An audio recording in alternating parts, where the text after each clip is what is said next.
welcome back to another episode of the Two Left Feet, the unofficial Labour Party podcast.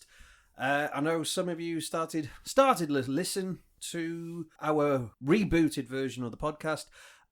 If you do like us, share us, subscribe us, and comment. If you want to get in touch, then you can get us on our email address, which is labourpod@gmail.com, or Twitter and Facebook @labourpod, or find us on, hopefully, many more podcast platforms. Just search for Two Left Feet. Right, today we're going to do something a little bit different. In that we've done a little watch along, but we've already watched it because it's quite long. Given that this podcast is going to go out on the eve of the Assembly elections, so hopefully if I've timed this right, this should be going out on the 5th of May. So the country's going to elections tomorrow as this should be going out. The councils across England, the Scotland, and obviously us in the Senedd in Wales. What we've done is that we're going to do a little watch along, sort of. But in the meantime, before I explain that, in this election special, because it sort of is, because we can't do the election live because we can't be bothered. Let me introduce the co-host of the show, the person who supports the content of all of this on the Two Left Feet. It's your friendly local neighbourhood councillor, Cllr Jabez Oakes. Hello. I don't want to be called councillor. Oh, for God's sakes almighty. Last one you're saying Mr. Jabez Oakes was, inappropriate. I should be calling you councillor, and this time... Yeah. All right, okay. Like that, are we? What, fickle and contrary? That's politics, isn't it? Yes. Anywho, do us a favour, Jay. While I'm just going through this, can you get the link that we just watched?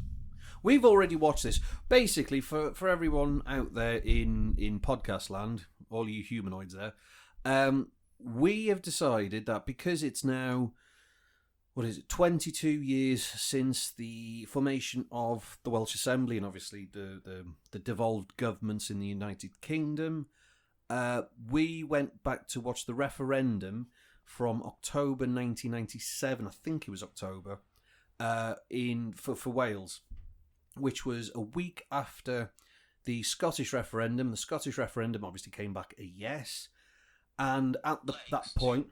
Hey, what was that? Sorry, I just found the link. And then a week after, Wales went to the polls, and we'll talk about it in a minute. There was a lot of speculation of how that would work and blah de blah, but basically there was a week apart from the two referendi. I think it's referenda, isn't it? Referendums? Referenda. Yeah, referenda. Duh.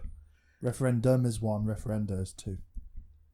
Or more than one. Well, it's all dumb in my opinion. Yeah, exactly. So we went back, and on YouTube, I'm gathering by the... Yeah, it's Welsh Devolution Referendum 1997 Part 1. Yeah, there's six parts. Yeah. Now, please, each part is about an hour and something long. Yeah. We didn't watch... should we just say that we watched all of it? Well, basically, even though this is a watch along, we're saying don't watch along. No. If you want to watch it all, it's just we took samples. There was some quite interesting old faces. Yes. Yeah. So and then you're just sort of looking at some of the faces of the politics in 1997, and you're just going, oh yeah, I remember what. How come that they live in a less stressful time, but they look more stressed? That's my big claim. Because it was a horrific... Well, they're all retired now. Yeah, they're all... Yeah, but then it was a stressful time because you think October 97, so it was Blair's New Labour government that sort of pushed this in. It was and as we saw towards the end, as Blair, because spoilers, the yes vote won for the Assembly, which was quite amazing because we when we watched the end, the final result come in, which we'll talk about later. We both did, like, oh my God, they need this so many to win by this, but and just sort of had to look at it. Forgot. We know they did the win. result. Yeah.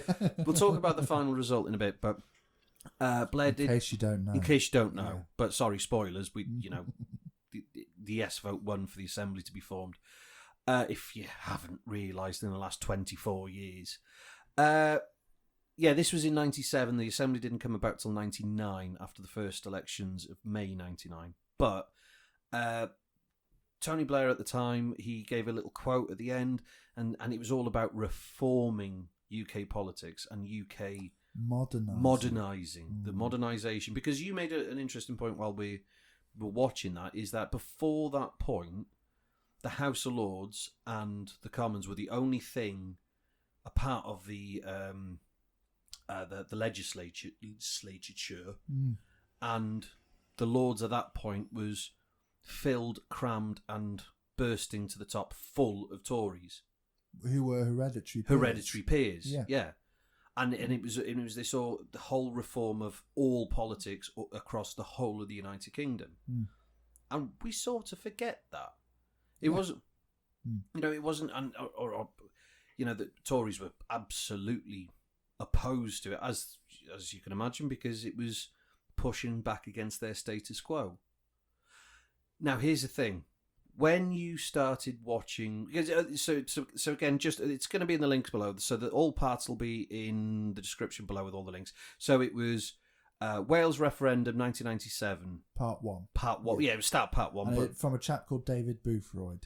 He does quite a few collections for the nerds, the nerds, this sort of political stuff. Nerds. He does quite a few collation of clips. Yeah. Which we hope you don't mind us, Mr. Boothroyd, linking to your...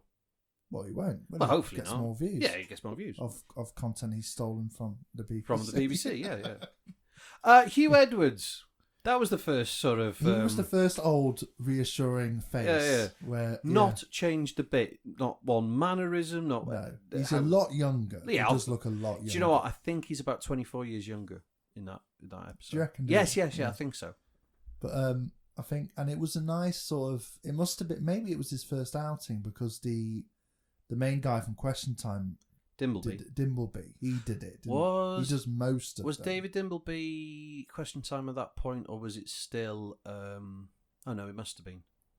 Him and his brother were doing stuff by then. Richard Dimbleby. Yeah, they were doing a lot of the stuff. Who was it before David Dimbleby, the one with the bow tie? He was famous, wasn't it? Robin Day. Robin Day, yeah. Do you know what? There's people listening to that then shouting at them. Yeah, it was Robin Day! Yeah. Wasn't there someone in between? So anyway, it doesn't matter. There may have been someone in Possibly, between. I don't know. I'm not too sure about that. So Hugh Edwards pops up. One of the pundits, like bloody Lembit Opic. Lembit Opic's the big one. Yeah. Now, I couldn't help myself. Shall we do a pause and let them go and watch it? I don't know if we are going to watch it. I think with this one, it's going to have to be...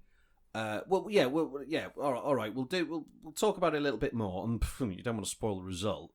I think with this one, it's more about an episode of remembering the fight that took place to get the Assembly in place, and how much that tomorrow, that hopefully, if you've listened to this, this might come out a little bit earlier. Actually, I might put it out beginning of the week, because this is now sort of last week. If possible. Oh no, sorry.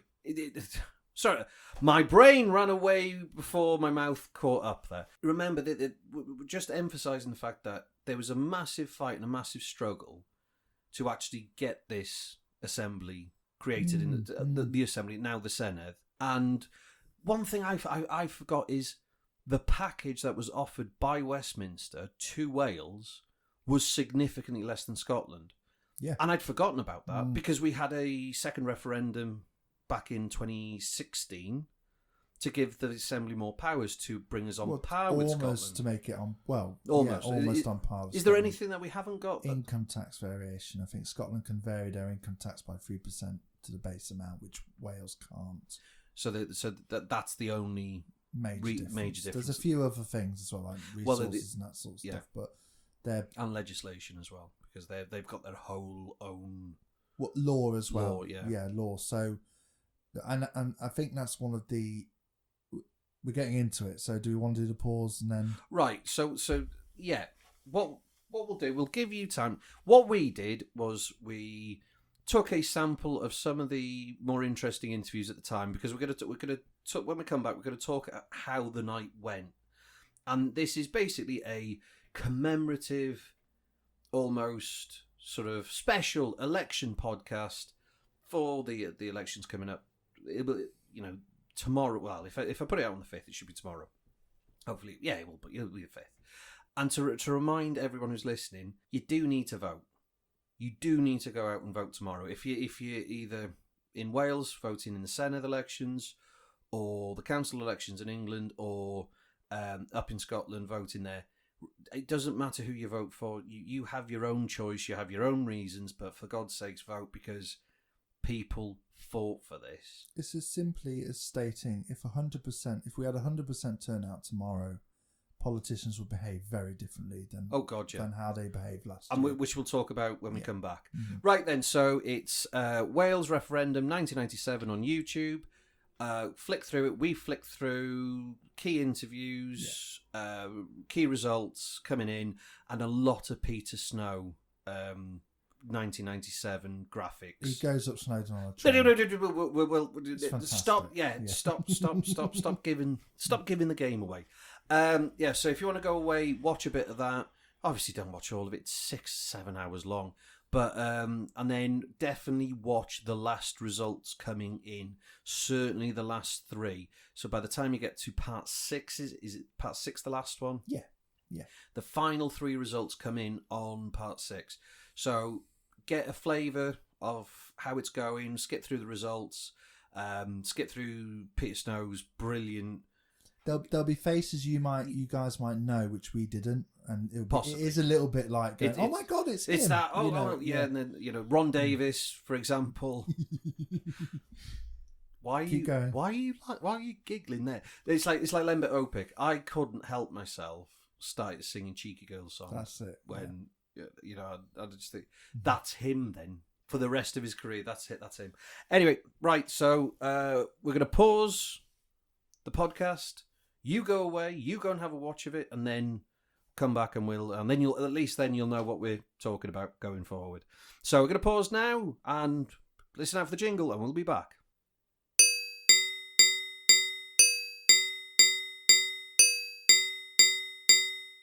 Okay, and we're back. So how many of you out there watched the whole 6.5 hours of that? Jay went back and decided that he wanted to watch a bit more. He said he couldn't get enough of Dafydd Wigley and his great oratory performances. I think you were looking at quite a few oratory performances there. Were you not? Yeah. How did you rate Ron Davis's oratory performances? I can't talk. I didn't know about Ron Davis. Okay, until I told you what happened. Yeah. Okay. He's very proud of himself, isn't he? Yes. So anyway, I'm going to move on with the Ron Davis thing because it's 20 years plus ago, and there were a lot more old faces there. Who did you recognise? Anyone? Well, Peter Hain was the big one. Peter Hain, He looks a lot like thinner. You've met Peter Hain? Yes. Oh, how did that go? It's very starey. Very starey. He's quite a very serious chap. Yeah. So you're saying hello to him, and he's like, he's thinking about everything else that's going on, awful things his government have done. All the but no, he's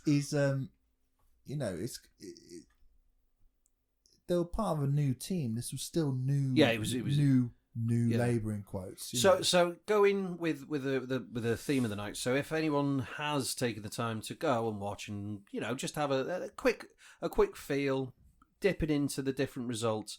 So the start of the night, and as I said when we started watching the first results coming in, I went, oh my god, I did watch this at the time. So when I was 11 years old, and started getting interested in politics and blah blah blah, I did watch this.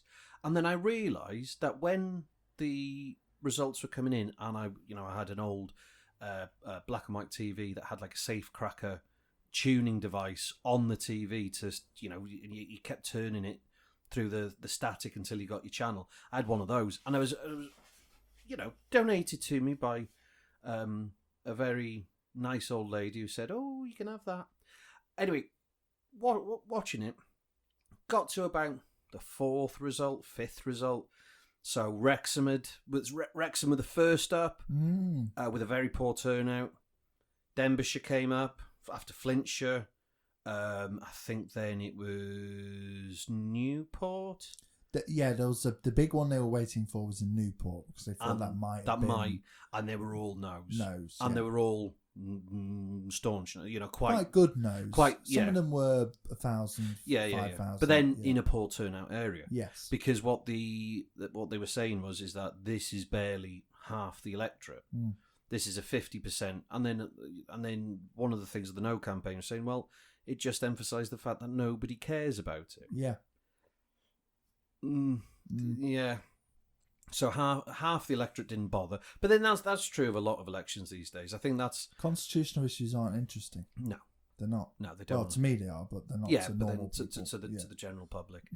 Then the first yeses start to come in, and one thing that you pointed out at the time was, Hugh Edwards, or did I say Hugh Edwards seems to have got a bit more energy now if a yes has come in. It genuinely not by the end, but halfway through, it seemed to get very sort of close. Very close. Yeah. So it seemed. It ended up. People have. It was like people should have stopped to watch it if you're doing the follow along with us. It came down to the last returning decision. So and it was and for most of the night, for a brief blip about 2 hours into the coverage, there was a brief moment where it looked like a few more yes votes were coming in, and what ended up happening was most of the night thereafter, it was most areas declaring it was no. Basically no, yes, no, yes, no, yes, no, yes, no, and then near the end there were more no's again. My God, really this is like an episode of Vicar of Dibley. Yeah. And Anglesey, and that's one thing they were pretty much 50-50, and that was David Wigley had campaigned quite hard there. And what we did see through the whole thing, who was, and I've no memory of him, Dr. Tim Williams. I think he must have disappeared into the abyss. He must have disappeared after that. Wilderness. I mean, there's going to be people listening to this who probably. Dr. Tim Williams did know him, does know him. Was he the head of the No campaign? Yes. Yeah. No. You know what I mean? Yeah. No. Yeah, and then it's amazing how some of the arguments back then have either been completely dispelled now, and shouldn't, and more the reason why we're doing this podcast is because we've got 4 political parties in tomorrow's election who are campaigning to abolish this institution. And when we look back at it, and it was so hard fought that after the 1979 referendum, which was 4-1 against an assembly, to then spend so many years fighting for reform, fighting for political change, fighting to move away from establishment politics and old boys club type of backroom deals, to have a more localized regional government that you're more inclined to know your representative than your MP, which is true because we have a Senate member who lives quite close to us. Yeah, cycles past me quite often. Yeah. So the idea being a more approachable, more localized way of representation. And then to have these parties now come in to want to destroy that, to remove it, because what do they fear? They fear the breakup of the UK. But we've spoken about this in previous podcasts where, well, that's a decision each country and each region needs of which union do they want to be a part of. One of the most interesting parts of the thing was one of the arguments that I think it may have been Dr. Williams at the end said about how we need to have a more holistic conversation about the constitutional sort of almost federal arrangement of the UK. Yeah. And he said that 20 odd years ago. 23 and a half years ago. 23 years ago. And now we've got parties in the Assembly who are fighting to sort of, remove that democratic organ, which people, they elect people, and it's makes important decisions about Wales, which should be made in Wales. They're just going to end that because they want to avoid having this big discussion that we should have as a group of, a nation of nations. And it was interesting to see that those discussions were happening back then. Yeah, which are still going on. Because one of the things that Dr. Tim Williams did make a point of, he said, the package that was offered by Westminster in 97 to then, go on to the Assembly elections in 99, he said didn't go far enough. That for people who wanted a local democracy, it didn't provide the same level of autonomy as, say, the Scottish government would. And it either didn't go far enough or or shouldn't be thought of at all. Well, that's a serious discussion that should be had. Which by the way, has been rectified in 2016.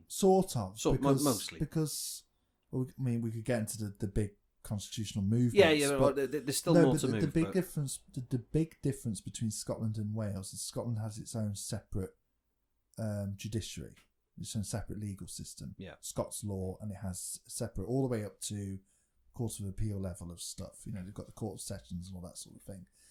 And Wales doesn't. Wales is almost completely entwined with the English. It was called English law up until, we decided that's a bit insensitive. So now it's called English and Welsh law. Yeah, you lot decided that. It became practice to. When I say that, I mean you lawyery types. I'm not a lawyery type. I was a law graduate, but yeah, same difference. But the Assembly is completely different to the package that was offered at the beginning. It was basically a regional council with legislative power on some subjects which had to be agreed each time by Westminster or the government. And now it can originate its own legislation. It can write its own legislation. It doesn't need the agreement of Parliament, of Westminster's Parliament to get that passed. It's a completely different thing. But then this was the thing. The reason back in 97 why they offered the cut down package was to try and get the yes vote over the line. That they thought that I agree, but I also think it's because of that entwining of systems which doesn't exist with Scotland. No, that it's more difficult separating them out, which has now begun. Yes, yeah. In practice, but back then it was more difficult, especially for lawyery types and barrister types, to actually contemplate how the hell are we going to separate the statute books on this.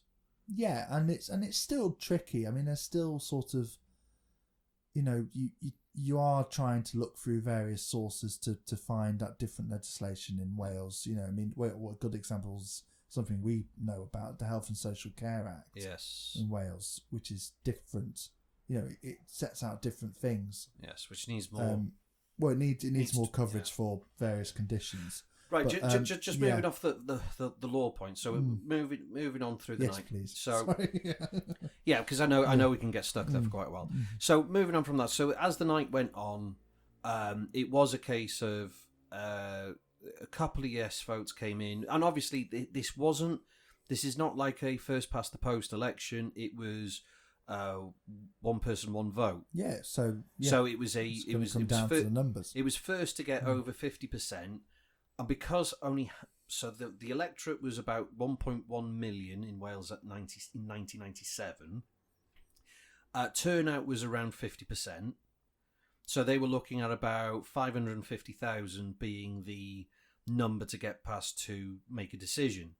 And as you'll see as the night goes on, when you come to part 6 of the videos, and we get to the last 3, it looks quite dismal. Because then, those who've watched it, They go to Powys, who they did think would vote yes. And they didn't. Then they go to Gwynedd, which you'd think that Gwynedd would be absolute yes by a country mile, and it wasn't. And that's the point where everyone in the Yes campaign basically withered slightly, because I said in that I think there was a vote of 39,000 for the Assembly in Gwynedd, and I sort of said to you before the returning officer gave it, I said, oh, this would be about, Gwynedd, surely 10,000 maybe at most for no, if less than 10,000. And the returning officer came in 19,000 something, and that shocked me. And I thought, what, in Gwynedd? Nearly 20,000 people said no in Gwynedd. I said, that's a point where, hang on, Plaid Cymru haven't done their job there. I mean, for them to, they should have been ready for this one, and it didn't happen. Well, I think that's what's hard about referenda, sorry, I just didn't mistake. Referenda is that it's much less about persuading people to move from camp to camp. It's more about building your own side. So Plaid probably did a huge amount to get nearly 40,000 or whatever it was. Yeah, that one was 39,000. Yeah. So, but they probably couldn't do much about stopping those who wanted to vote no. No. But what I mean is that in such a entrenched area that have fought for Welsh rights for a long time. This is what I'm saying about Wales, the difference between Wales and Scotland. And they talk about, it's interesting, isn't it, the comparison. They're always comparing with Scotland throughout this programme. Yeah, because there was one of Peter Snow's polls, and one of his graphics at the beginning of the night was how much influence did the referendum from the week before in Scotland influence the polls, influence the vote. And I think it was 8% of people said it pushed them to vote yes, 2% pushed them to vote no, 90% said they didn't care, and it didn't matter. Yeah. And which was quite funny, really. Well, it's just like you can imagine it. Like, well, why would I care about what's going on with Wales? But my point is that integration between England and Wales is much more pronounced than in Scotland. There is a bit more of a gap. Do you? Okay, we'll just talk about, because we're not talking about what's going to happen in the future. We're talking about what happened 24 years ago and 22 years ago, the formation of the Assembly. One thing before we actually get into the results side of it, in that side, Peter Snow. I miss him. Is he still alive, or is he gone? No, I think he's gone. Oh, bless him. I think, because I think did his son take over? His son does a lot of stuff. He does a lot of history shows. How did you like his graphics? Just the best thing, I think, ever. Because you marked out quite badly when you saw a train go up Snowdon. Because it's so obvious. It's almost so obvious. Why would you do it? Oh, let's talk about, because he does that thing, doesn't he? I mean, he did for one of the elections. They did paving stones up to Downing Street because they had to talk about. Sorry, go on. I've got to correct. Is he alive? Yes. Oh, right. Do you know what? It's that Mandela thing, Mandela effect. You hear somewhere, and No, he is 83. He's just turned 83. Fair dude. Good innings. Well, he's not. Yeah. Well, but then I miss Peter Snow being on the TV. That's it. But the thing, like, he does all sorts of different graphics and different. Yeah, but the train. But it was so so ridiculous. It's like, how do we demonstrate reaching a journey to getting a certain amount of votes? Well, they have a journey, don't they, in Wales? That big goes up one journey. To the top of the Wyddfa, goes up. I nearly dropped the F-bomb there. goes up the mountain, and. So they basically, for anybody who hasn't seen it, they get a 1997 CGI graphic of Snowdonians and Snowdon, with the train route from Llanberis up to the cafe at the top, and then they paint this blue train representing what Tories would need to do to get a vote.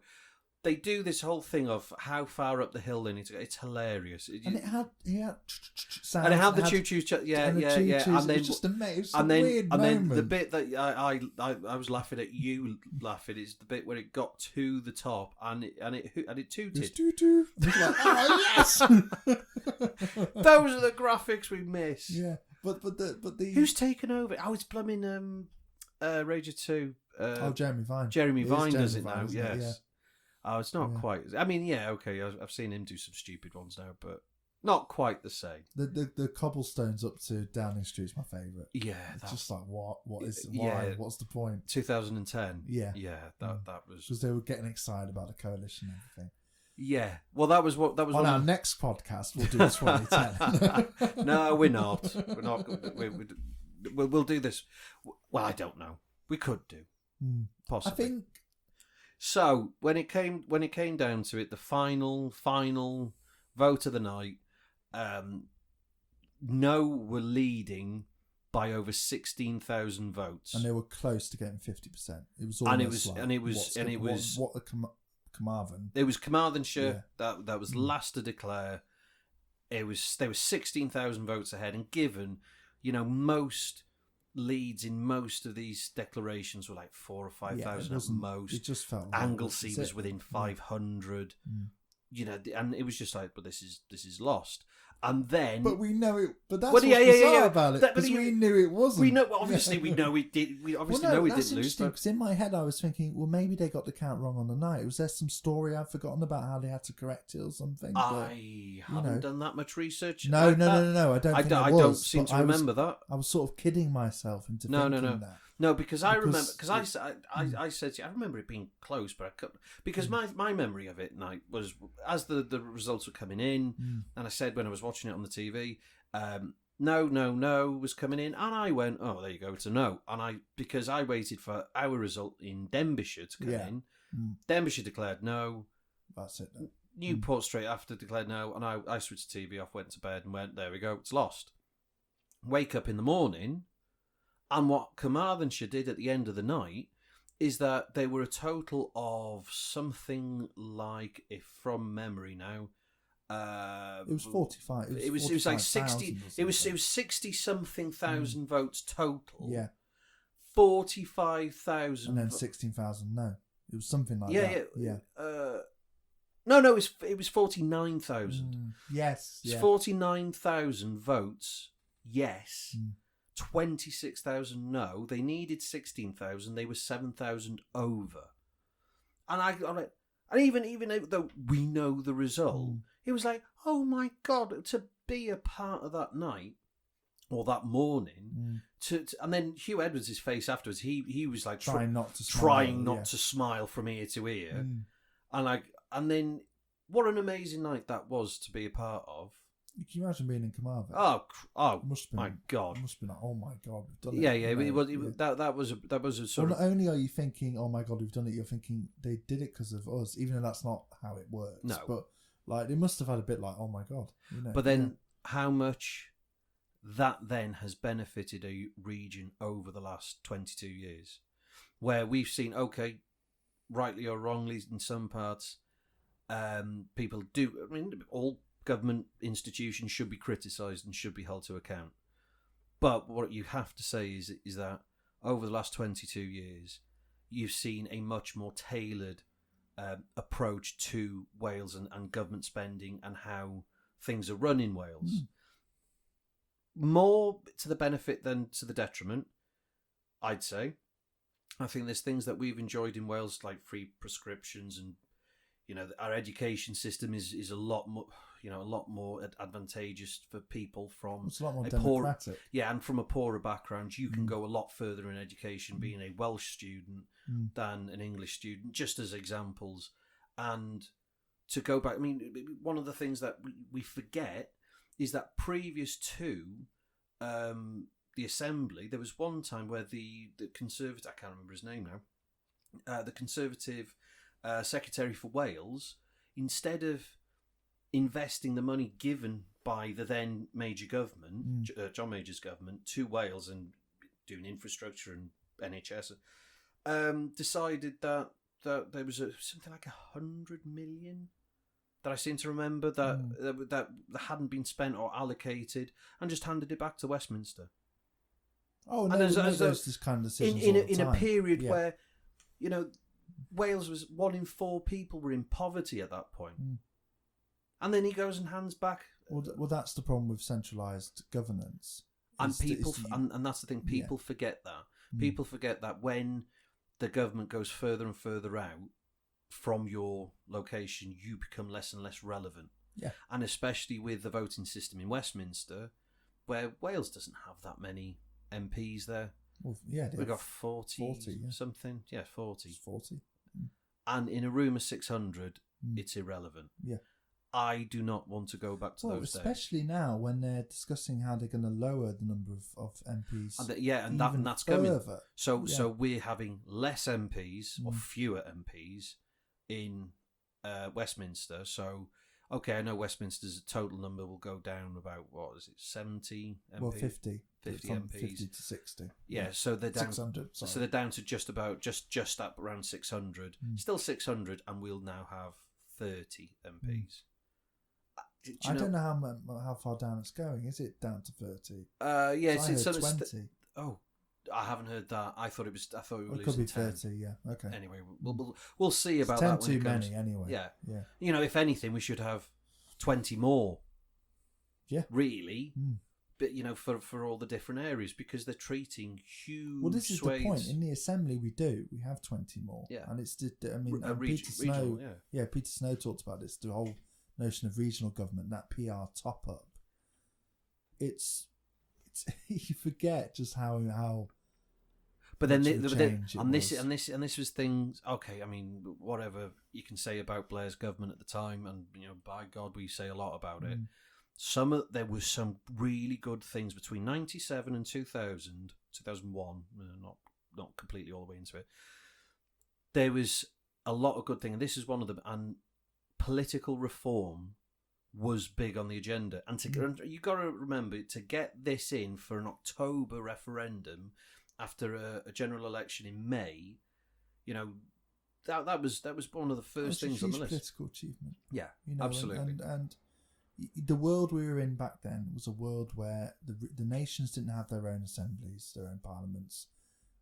One of our legislatures was mostly hereditary nobles, who decided our laws and our legislation. And look where we are now. It is completely different. It's unimaginable. And this is where I sort of get a little bit annoyed, not with Plaid Cymru themselves, but a lot of their supporters, when they say, Labour don't do anything for Wales, and then they'll go on a massive rant about, all right, they're trying to put the last 20 odd years where we've made 22 years, and it was a Labour government who brought this into being. Yeah. If it wasn't for a landslide in Westminster, and Plaid got into government for the first time ever because of it. Yes, in coalition. It's I hate the rhetoric from a lot of Plaid members or supporters who go, Labour this, Labour that. Well, hang on a minute. Labour have done a hell of a lot.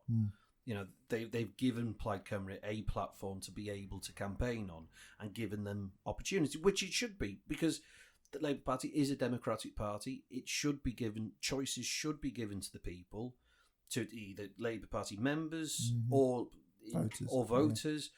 The Labour Party has always been about democracy and giving people votes and choices in a room. All right, you've got to be in the room to make a choice and make a decision. The 50% who didn't vote and then complained afterwards, well, tough luck. You've got to be in the room to make those decisions. But sometimes people forget, and that's why it's a nice thing to go back to look at campaigns like that and remind ourselves, my God, we have come a long way. Yeah. Well, put it this way, Dav. I was living in England. I was 4 in that referendum. I was 4, I think. Wales was a place we came to on holiday. Right. That shocks me. Yeah. And it wasn't a country. It was a place next to England where we went on holiday. Yeah. Now it's a nation. Yeah. It's a country, and it feels like that. As a person, I've lived here. I live here now. That's the difference. But if it didn't have an assembly, it would just feel like a a region of England. I'm afraid it would, a region of England, and that's the truth of it. It makes English people living here feel like they are in a different place, and that's important. Yeah. So, right, we're going to wrap up with this. So, for those of you who do have a little gander on those videos and have a watch of it, then well done. You I hope there are few. I hope some people did it, but just remember, when you go to the polls this week and you're going to vote, there are some brilliant candidates on your ballots. If you're in England, research your candidates. Scotland, well, you know what you're doing anyway. And in Wales, we've got 4 political parties who are trying to destroy political change and institutional change that was brought about 23 years ago, through a lot of hard work, because they want old boys club politics returned. Now, out of the 9 parties that are, or maybe more actually, just have a look, and for God's sakes, don't vote for these abolish idiots. They will be swept aside. You may feel like you can't vote for Labour, and Labour have been in power for a long time, but let Welsh democracy mature. Don't destroy it. Yeah, I mean, there's obviously don't vote Tory because why would you? Why? Oh, Jesus, why would you? But out of the parties that you've got in front of you, you do have a choice. Make a choice. Based on your area, based on your politics, absolutely. But don't throw Labour out with the bathwater because you got angry about not letting you go to a pub for a couple of months. That's what I'm saying. What do you reckon, Jay? Election time? We'll have to see. Yeah, it's not. But like I say, things change, and we've had one kind of thing for quite a long time. But democracy is about change, and if you decide, we need to end this thing, then you're removing democracy. Yeah, let it mature. Let it get better. Let it improve.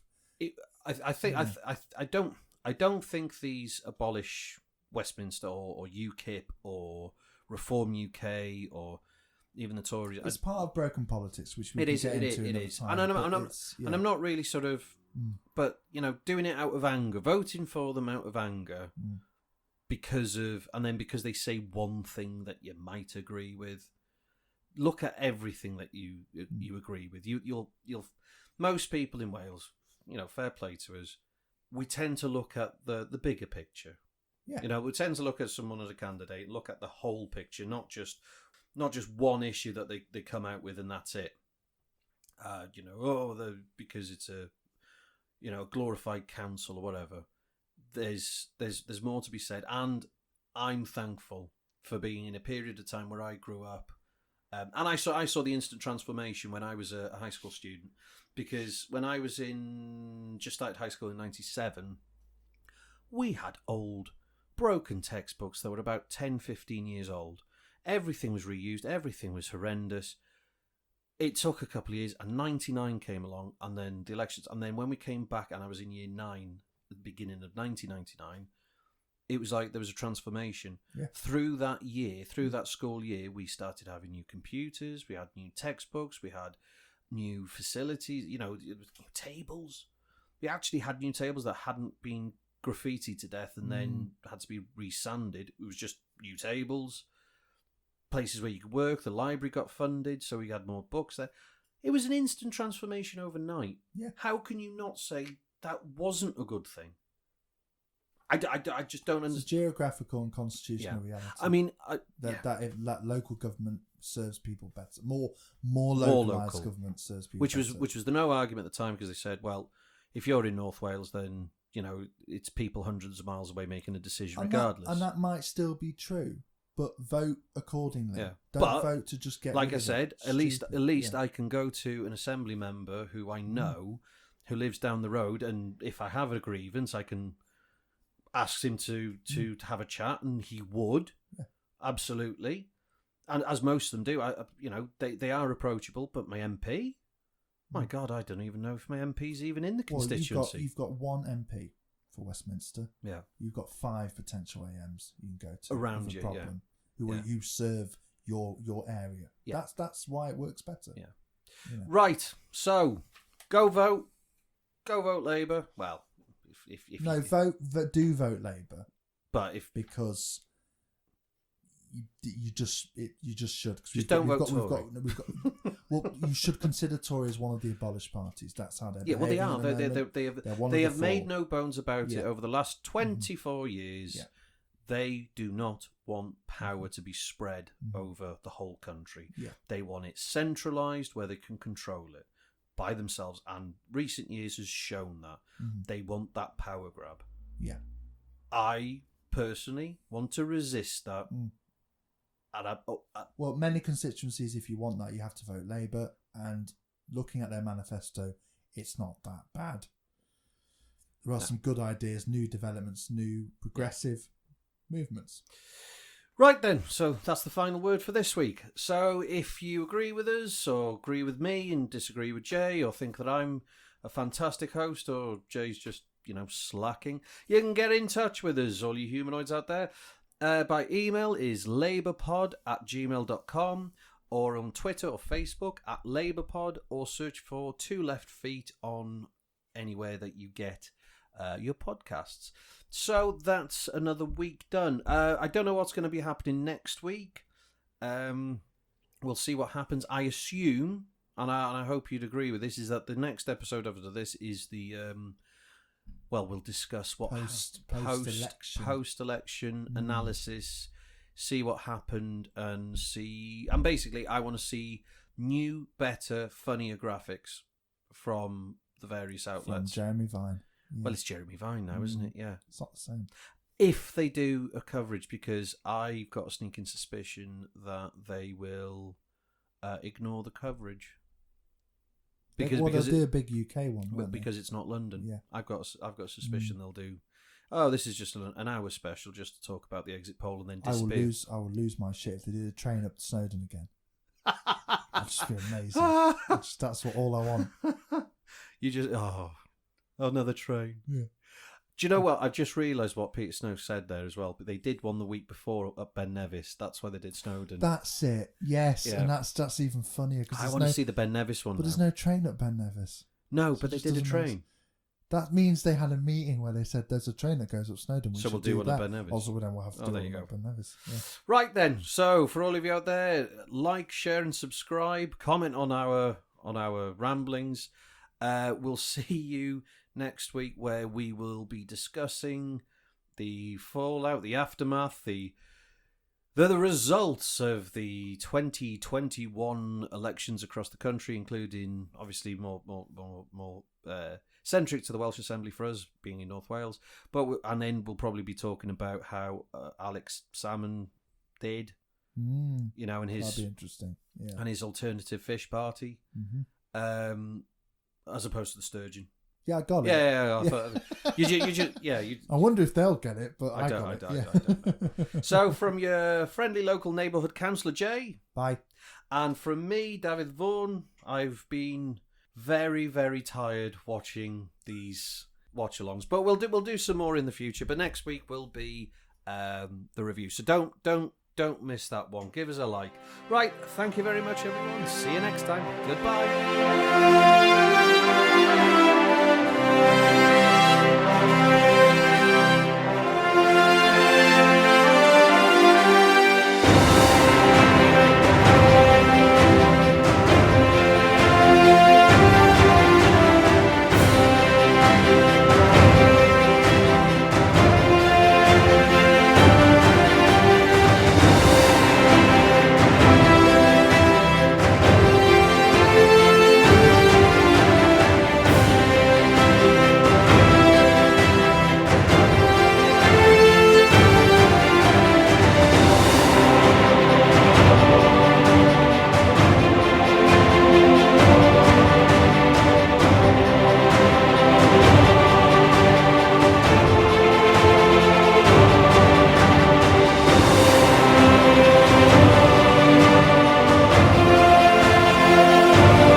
just wasted 2 hours of my life watching an election from 23 years ago.